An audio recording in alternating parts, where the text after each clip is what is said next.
Hi friends, నిన్న కేరళలో ఒక విషయం బస్సుది ఒక వైరల్ అయిపోయింది వీడియో. ఆ వీడియోలో మనం చూస్తూ ఉండొచ్చు. ఆ అమ్మాయి కావాలని చేతు ఇలా ఇలా అని తలగడం చూడొచ్చు. మీరు గమనించారా? ఆ అమ్మాయికి ఆ వీడియో ఏం చేసిందంటే తీసి సోషల్ మీడియాలో పెట్టడం వల్ల వైరల్ అయింది. వైరల్ అవడంతో ఆ వ్యక్తి ఎవరైతే ఆ సేల్స్మెన్ ఆయన ఉన్నాడో ఆయన తోటి బంధువులు అందరికీ ఇలా వైరల్ కావడం వల్ల ఈయన ఇచ్చుంటాడు అసుంటాడు అనగానే మనస్తాపం, ఈ జనరేషన్లో మనస్తాపం అనేది చాలామందికి కొందరు ఉన్నారు. కాకపోతే ఆ తప్పు చేయలేడు, బట్ ఆయన ప్రాణాలు పోవడం జరిగింది. అది ఓన్లీ ఆ వీడియో వల్ల. ఆయన పనేమో ఆయన సైలెంట్గా ఉన్నాడు. బస్సులో ఉన్నప్పుడు తలుగుతుంది, మనిషి అన్నప్పుడు మనిషికి తలుగుతూ ఉంటారు.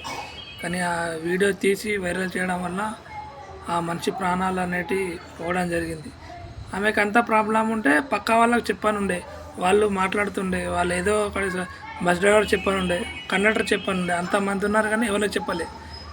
ఎందుకంటే అది వైరల్గా మారడం వల్ల ఆ వ్యక్తి చేయని తప్పుకు ఆయన మరణం చాలా బాధాకరం ఉన్నది ఫ్రెండ్స్. ఇటువంటి వీడియోలు చేసేవాళ్ళు దయచేసి ఇంకొక ప్రాణాలను తీయడం అనేది అది చాలా దురదృష్టకరం ఫ్రెండ్స్.